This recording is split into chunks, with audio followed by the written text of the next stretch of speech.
আমার ভালোবাসা খুনের দামে পেলাম এ দেশ, লাখো শহীদের স্বপ্ন আশা এই দেশ আমার বাংলাদেশ।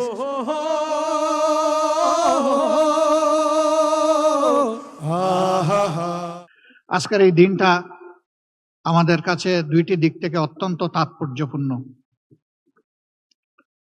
দীর্ঘ ফ্যাসিবাদী শাসনের পর ২৪ জুলাই যে গণবিপ্লব বাংলাদেশে সংগঠিত হয়েছিল, আমাদের তরুণ যুব সমাজের নেতৃত্বে, যাতে আমরা সকলেই দলমত নির্বিশেষে সামিল হয়েছিলাম, সেই দীর্ঘ প্রতীক্ষার পর এ মাসের ১২ তারিখ নির্বাচন অনুষ্ঠিত হয়েছে। এ নির্বাচনের হাত ধরে ইতিমধ্যেই সংসদ গঠিত হয়েছে, সরকার গঠিত হয়েছে। এই সরকার এবং সংসদের কাছে জনগণের বিপুল প্রত্যাশা। আমার মনে হচ্ছে যে গত ১৮-১৯ বছর এমন একটি দিনের অপেক্ষায় সকলে ছিলেন। এরই প্রেক্ষাপটে আজকের ইফতার মাহফিল আমাদের কাছে ভিন্ন বার্তা এবং আবেদন নিয়ে হাজির হয়েছে। দ্বিতীয় আরেকটি কারণে এই দিনটি আমাদের কাছে অত্যন্ত গুরুত্বপূর্ণ। শুধু এদেশের মানুষ নয়, বিশ্বের কোটি কোটি মানুষের একজন নন্দিত ভালোবাসার মানুষ ছিলেন, কোরআনের ভাষ্যকার ছিলেন, বিশ্বনন্দিত মুফাসসিরে কোরআন ছিলেন আল্লামা দিলাওয়ার হোসেন সাঈদী। ২০১৩ সালের এই দিনটি এই জাতির জন্য আমি মনে করি একটি কালো দিন ছিল। এই ধরনের কোরআনের একজন সেবককে, ভাষ্যকারকে সেদিন একটি পারভার্টেড কোর্ট তাকে মৃত্যুদণ্ডে দণ্ডিত করেছিল। তার প্রতিবাদে শুধু আমাদের দলীয় কর্মীরা নয়, সারা দেশের মানুষ বিক্ষোভে ফেটে পড়েছিল।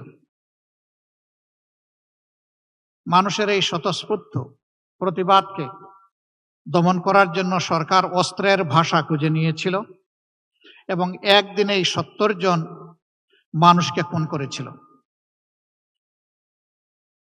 এরপরে এক সপ্তাহের ভিতরে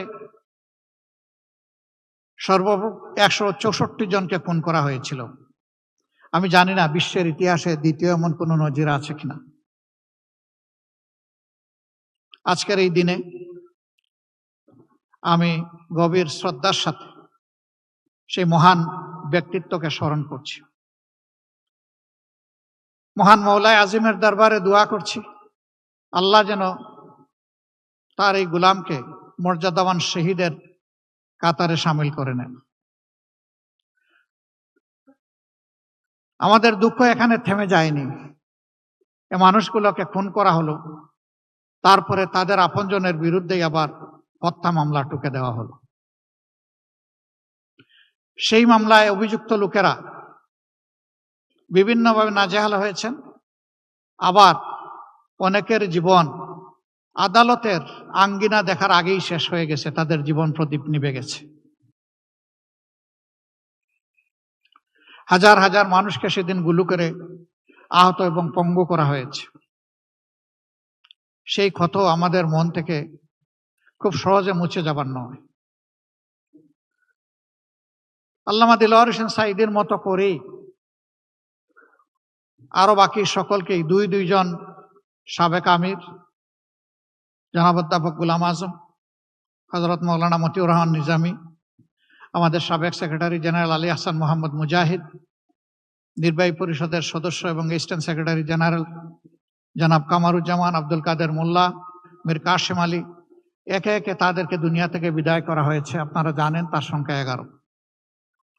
আমরা মহান রবের দরবারে দোয়া করি, আল্লাহ তাআলা তাদের সকলকে মর্যাদাবান শহীদ হিসেবে কবুল করুন। আমরা কৃতজ্ঞ সেদিনকার বিরোধী দলীয় নেত্রী, তিনি বিদেশ সফরে ছিলেন। সিঙ্গাপুর থেকে ফিরে এসে তিনি এই অন্যায়ের, হত্যাকাণ্ডের প্রতিবাদ করেছিলেন। আমরা তখন জেলে ছিলাম, আমরা জেল থেকে তা শুনেছি, দেখেছি। তিনি এটাকে গণহত্যা বলে আখ্যায়িত করেছিলেন এবং ফ্যাসিবাদের বিরুদ্ধে মুক্তিকামী মানুষের লড়াই বলে ওইটাকে তিনি অভিনন্দিত করেছিলেন। এই প্রতিবাদের সাথে তিনি একাত্ম হয়ে সারা দেশে 15 তারিখ তিনি হরতাল ঘোষণা করেছিলেন। আমরা তার এই ভূমিকাকে চিরদিন কৃতজ্ঞতা ভরে স্মরণ করব।